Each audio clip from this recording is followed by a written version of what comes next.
Oi, pessoal, tudo bem com vocês? Meu nome é Ana Carolina Real, sou mediadora de Química do Polo Penha, PENC, e hoje a gente vai estudar juntos termoquímica. Vamos lá?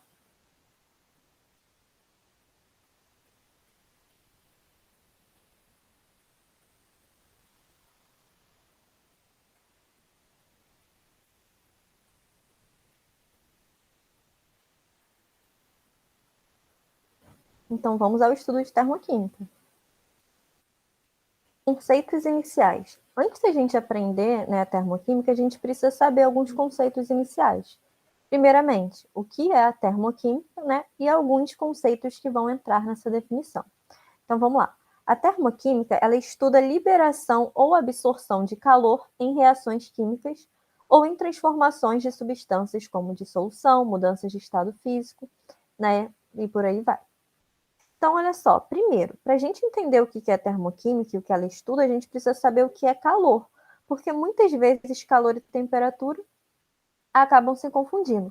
O calor é a energia em trânsito que sempre flui de um corpo de maior temperatura para outra amostra de menor temperatura. Então, para haver calor, quando a gente se refere a calor, é de um corpo para o outro. É essa energia em trânsito de um para o outro sempre de maior temperatura indo para o de menor temperatura.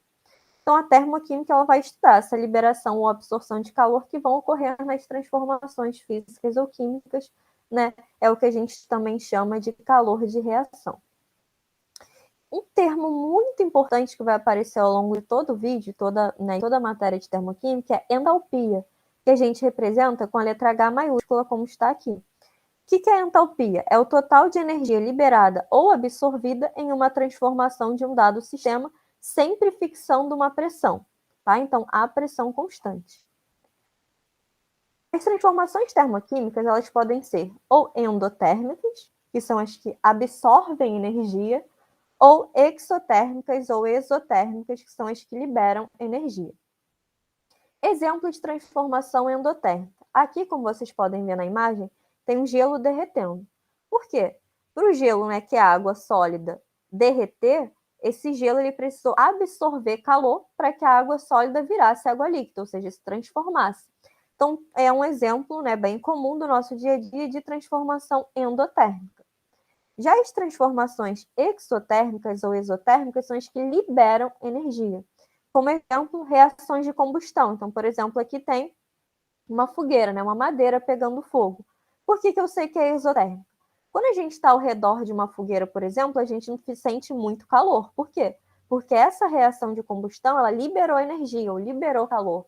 Então, a nossa vizinhança, ou seja, a vizinhança dessa fogueira, que é o que está ao redor dessa fogueira, a gente, por exemplo, a gente sente calor porque o calor foi liberado dessa reação de combustão.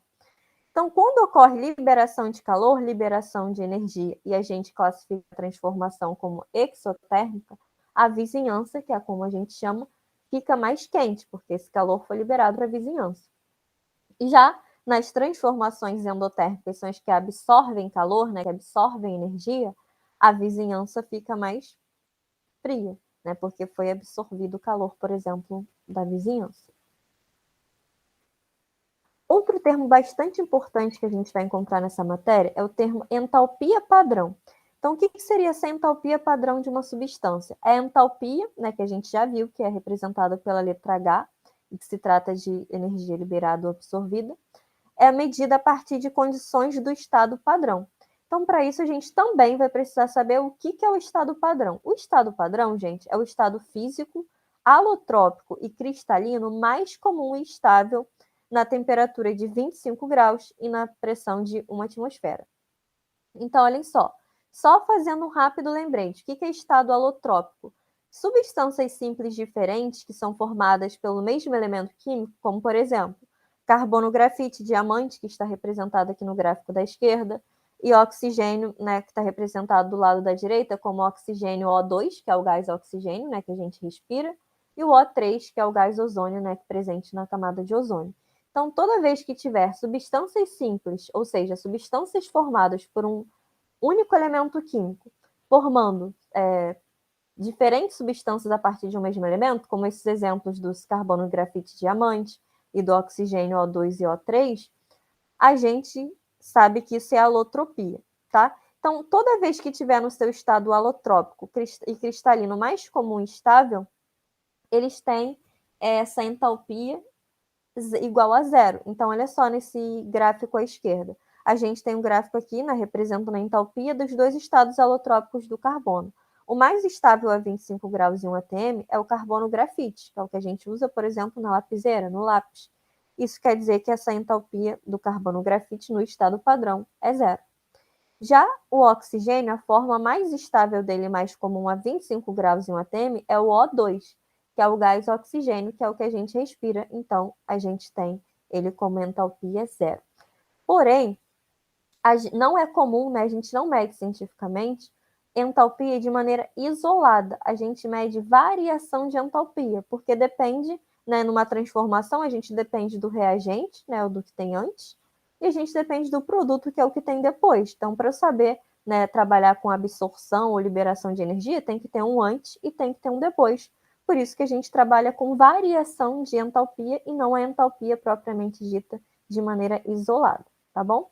Nesse próximo slide, eu só deixei representado para vocês exemplos, né, para vocês saberem, entre alguns alótropos ou variedades alotrópicas comuns, quais são as mais estáveis. Por exemplo, o gás oxigênio, que é o O2, né, é o mais estável do oxigênio. O do carbono, o grafite, é a mais estável. O do fósforo, o fósforo vermelho, é a mais estável. E do enxofre, o rômbico, é o mais estável em relação a outra variedade alotrópica que existem deles, beleza?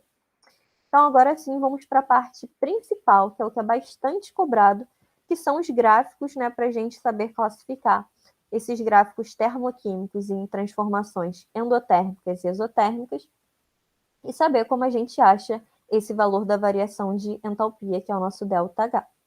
Então, vamos lá. Olhem para essa reação, equação genérica que eu tenho, né? A mais B como reagente, que é o que vem antes da seta, formando C mais D mais calor, que é o que vem após a seta.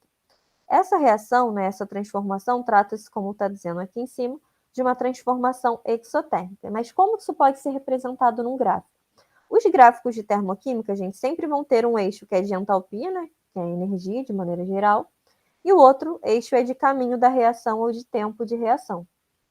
Toda vez vão vir patamares. Vocês vão ter que saber identificar que patamares são esses, qual patamar é do reagente e qual patamar é de produto.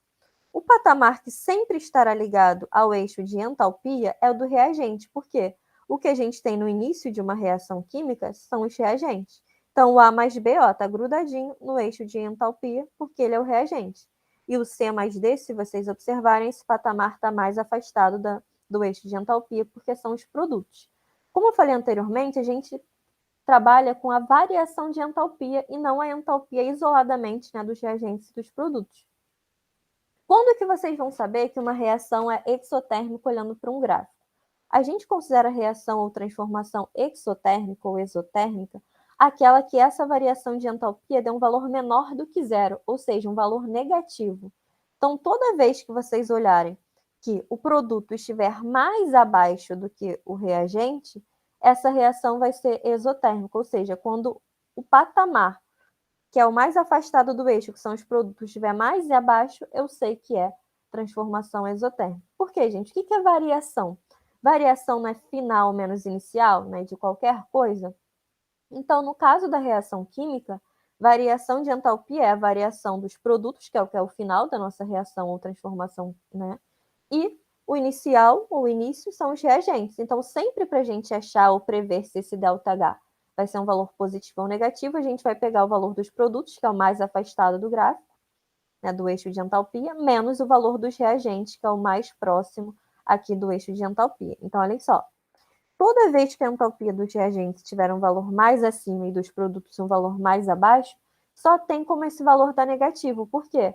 Pegar um valor menor, que é aqui o caso do C mais D, né, que está genericamente como entalpia final, menos um valor maior, vai dar um valor negativo.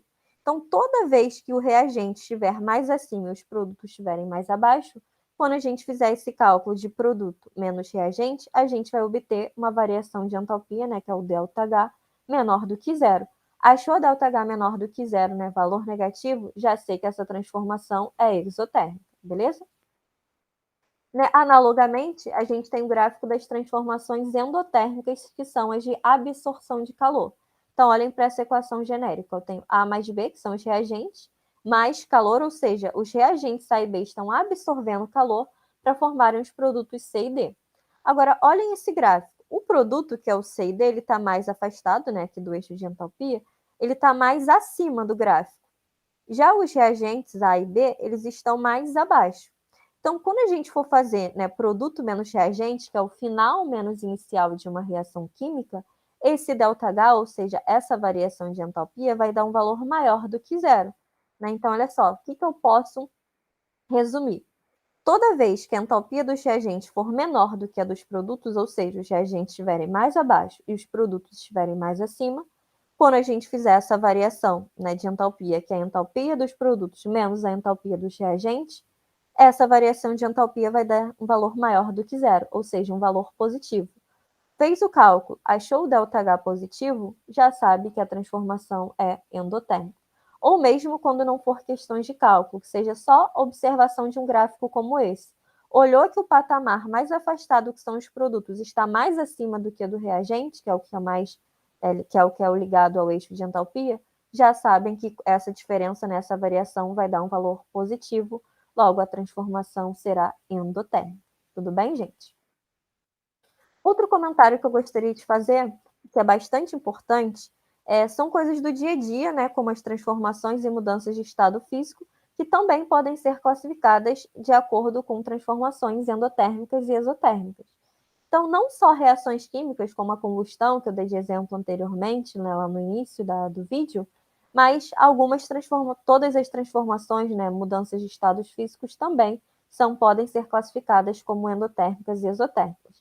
Então, só recapitulando e relembrando dos estados físicos ou os estados de agregação da matéria, né, que são sólido, líquido e gasoso, todas no sentido do sólido até chegar ao gasoso, ou seja, do sólido para o líquido, que é a fusão, do líquido para o gasoso, que é a vaporização, ou do sólido para o gasoso, que é a sublimação, todas essas precisam absorver calor, ou seja, absorver energia para acontecer. Logo, todas essas transformações são endotérmicas, né? Lembrem, endo para dentro, absorção. Já no sentido oposto, né, indo do gasoso até chegar ao estado sólido, então, exemplo, do gasoso para o líquido, que é a condensação ou liquefação, do líquido para o sólido, que é solidificação, do gasoso para o sólido, que é sublimação ou ressublimação, ocorre sempre com liberação de calor, né, ou perda de calor, que são as transformações exotérmicas. Então, isso é muito comum aparecer em prova também, não só reação química, mas saber, né, quais transformações de estados físicos são endotérmicas e exotérmicas, beleza? Então, o próprio exemplo do gelo que a gente tinha visto lá, né, no início da aula, o gelo derretendo. O que é o gelo derretendo? É um sólido virando líquido, ou seja, é a fusão. O gelo derretendo, ou seja, o fenômeno da fusão, é um fenômeno endotérmico. Outro exemplo, muito comum atualmente, né, para a gente. Quando a gente passa álcool na mão, a gente sente aquela sensaçãozinha, né, geladinha, logo após o álcool começar a evaporar. Por quê? Por quê? Por que a nossa mão fica gelada? Porque o álcool que é líquido, ou álcool em gel, ou álcool em gel, para ele virar, né, gás, para ele virar vapor, na verdade, o que acontece? Ele precisou absorver calor, e de onde ele absorveu o calor? Da nossa pele, da nossa mão, onde ele estava em contato, do nosso corpo, de maneira geral, para mudar de estado físico. Então, como ele retirou calor do nosso corpo, essa parte, né, do nosso corpo, no caso a palma da mão que teve contato com esse álcool, né, gel ou líquido, ficou geladinha, né? Lembra que eu falei da vizinhança? Então, quando a vizinhança fica fria, porque foi retirado o calor dela e o processo é endotérmico. Então, foi só um exemplo a mais, né? Já que faz bastante parte do nosso dia a dia atualmente a gente passar álcool na mão para higienizar. E, por último, para a gente finalizar, vamos ver as equações termoquímicas. Quais são os principais tipos de representação? Então, vocês já viram anteriormente, né, como que a gente monta uma reação química, balanceia, mas as equações termoquímicas, elas têm algo a mais, além de só as fórmulas das substâncias e a seta da reação. Então, olhem só, tem duas formas de representar as equações termoquímicas. Primeira, como parte integrante da reação. Então, quando aparecer um valor, né, de energia ou de entalpia na reação química, a gente sabe que se trata, né, de uma explicitação para a gente classificar se essa reação ou se essa transformação é endotérmica ou exotérmica. Olha esse primeiro caso, eu tenho o gás de nitrogênio reagindo com 3 mols de gás hidrogênio, formando 2 mols de gás amônia mais 92,2 kJ. O que isso quer dizer? Que 92,2 kJ foram formados como produto, ou seja, foram liberados dessa reação. Por isso que essa primeira reação ela é exotérmica, porque está liberando essa quantidade de energia aqui. Já a reação de baixo, que é o inverso, né? São os 2 mols de amônia recebendo 92,2 kJ para se transformar em gás de nitrogênio e gás hidrogênio. Então, como essa energia está do lado dos reagentes, esse mais 92,2 kJ, quer dizer que essa foi a energia recebida, absorvida pelo reagente NH3 para que houvesse formação de produto. Então, essa segunda reação seria endotérmica. Uma outra forma de representar essas mesmas reações, e a forma mais comum, é essa forma aqui de baixo, que é na forma de variação de entalpia, que é quando vem a reação química, da forma que vocês já conheciam, só que com valor de ΔH ao lado dessa reação. Então, olhem só, ΔH menos 92,2 kJ. O que isso quer dizer? Lembra? Sinal negativo, já sei que é exotérmico. Então, menos 92,2 kJ quer dizer que essa reação liberou 92,2 kJ. Já de baixo, né, ΔH positivo, lembrem, absorção endotérmica. Então, já sei que essa segunda reação é endotérmica e ela absorve 92,2 kJ. Outra coisa muito importante é vocês interpretarem que esse valor fornecido, seja na forma de ΔH, ou seja na forma, né, como parte integrante da reação, ele é correspondente ao número de mols, ou seja, ao coeficiente estequiométrico de cada substância participante aqui da reação química. O que eu quero dizer com isso? Exemplo.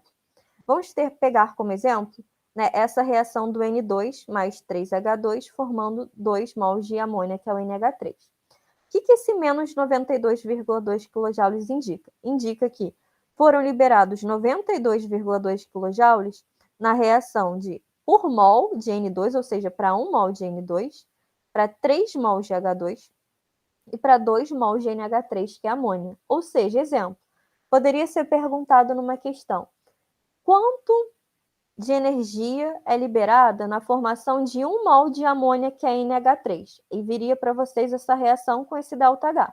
Então, o que vocês teriam que pensar? Que esse menos 92,2 kJ é a energia liberada na reação, né, envolvida na reação, ó, aí vocês vão olhar para o coeficiente estequiométrico da amônia, são 2 mols, porque tem 2 na frente. Então, esse 92,2 kJ é liberado na formação de 2 mols de amônia. Se eu quiser saber só para 1, gente, regra de 3, né? Nesse caso, seria a metade. Então, isso também é muito importante vocês saberem que sempre esse valor ele corresponde especificamente a essa proporção de número de mols, né, de cada substância. Então, ao passo que esse 92,2 está relacionado a 1 mol de N2, ele está relacionado a 3 mols de H2 e a 2 mols de NH3, beleza? Então, agora vamos praticar, né, ver como isso aparece em questões. Então, primeira questão. Ao se sair molhado em local aberto, mesmo em dias quentes, sente-se uma sensação de frio. Esse fenômeno está relacionado com a evaporação da água, que no caso está em contato com o corpo humano. Essa sensação de frio explica-se corretamente pelo fato de que a evaporação da água, né, aí quer saber o que a evaporação da água é, se é um processo endotérmico, exotérmico. Então, a gente acabou de falar sobre isso, né? Olha só, evaporação é a mudança de estado físico líquido para o estado gasoso. Então, para o líquido virar gasoso, no caso da água, né, o líquido virar vapor d'água, precisa absorver calor. Então, já sei que só pode ser a letra A ou B, que é um processo endotérmico. E o que melhor descreve um processo endotérmico? É retirar calor do corpo. Por quê? Para essa água que estava em contato com o corpo humano, que era água líquida, virar vapor d'água, essa água líquida teve que absorver o calor do corpo da pessoa para poder se mudar de estado físico. Por isso que a pessoa ficou com a sensação de frio, né? Então, o gabarito da questão, letra B. Esse exemplo dessa questão é similar ao que eu falei do álcool quando a gente passa na mão, né, e fica com a sensação de um geladinho na pele, né, na mão, devido ao álcool, né, retirar o calor do nosso corpo para mudar de estado físico. E uma questão agora bem comum, né, do Enem, de como é cobrado bastante termoquímica, relacionando termoquímica e estequiometria, que foi outro assunto que vocês já estudaram. Então, vamos lá ver como a gente faz? Por meio de reações químicas que envolvem carboidratos, lipídios e proteínas, nossas células obtêm energia e produzem gás carbônico e água. A oxidação da glicose no organismo humano libera energia conforme ilustra a equação química, sendo que aproximadamente 40% dela é disponibilizada para atividade muscular. Então, observem, tem uma reação química que já está balanceada, né, porque já apareceram esses coeficientes estequiométricos aqui na frente, e apareceu um valor de ΔH. O que esse ΔH quer dizer? Primeiro, olhou o valor negativo? Já sei que é uma reação ou transformação exotérmica, que essa reação libera 2.800 kJ. Esses 2.800 kJ são liberados para cada 1 mol de glicose, para cada 6 mols de O2, para cada 6 mols de CO2 e para cada 6 mols de água. Beleza? Agora vamos ver a pergunta. Na oxidação de 1 grama de glicose, a energia obtida para atividade muscular em kJ é mais próxima de. Então, olha só, é muito comum o Enem fornecer questões de termoquímica que, que fornece um valor de ΔH e depois pergunta em relação a uma massa específica de um dos participantes da reação, qual é a energia relacionada a esse reagente. Então, olha só, a gente já estudou em estequiometria como que a gente converte mol para massa, não estudou? Como que a gente converte mol para massa? Fazendo, né, a massa, achando a massa molar dessa substância. Então, como eu falei anteriormente, esses 2.800 kJ liberados estão relacionados com apenas 1 mol de glicose, que é o C6H12O6, já que quando não aparece nada na frente é porque é 1 mol, né? Então, só que como a pergunta está relacionando massa, eu não vou usar 1 mol para montar a minha regra de 3. Eu vou precisar converter esse 1 mol para massa. Como que eu faço isso? Massa molar. Calculando a massa molar do C6H12O6, a gente acharia 180 gramas, ou seja, a cada 180 gramas de glicose, há a liberação de 2.800 kJ. Em 1 grama de glicose, né, eu acharia quanto seria liberado. Mas essa questão ainda tinha um porém, um a mais. Não é toda a glicose que é usada, que é disponibilizada para atividade muscular. Diz lá no início da questão que só 40% dela é disponibilizada, ou seja, é uma questão como se fosse uma estequiometria com rendimento, que não seria o 100% que seria disponibilizado, só 40%. Então, como a gente faria isso? Então, olhem aqui. Então, primeiro, o cálculo da massa molar da glicose, 180 gramas por mol. Então, olha só, 180 gramas de glicose libera 2.800 kJ. 1 grama de glicose, X. Ou vocês, né, poderiam achar esse X, lembrando que esse X seria o nosso 100%, e depois achar o quanto corresponderia a 40%, ou eu já coloquei aqui para fazer um cálculo só, né, esse X vezes 0,4. Por que vezes 0,4? É a mesma coisa que eu aplicasse uma regra de 3, tá, gente? Usando o 100% e 40%. Porque 0,4 é a mesma coisa que 40%, só que fora da porcentagem. Então, é uma questão de estequiometria envolvendo rendimento, só que com esse dado a mais de termoquímica. Isso é bastante comum de ser cobrado.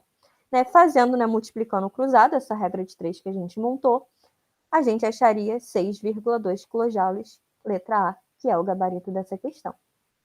Tudo bem? Espero que tenham compreendido o conteúdo, gente. Quaisquer dúvidas, podem procurar os mediadores de química do polo de vocês, né? Entrem em contato, tirem todas as dúvidas, e é isso. Até uma próxima. Beijos. Tchauzinho.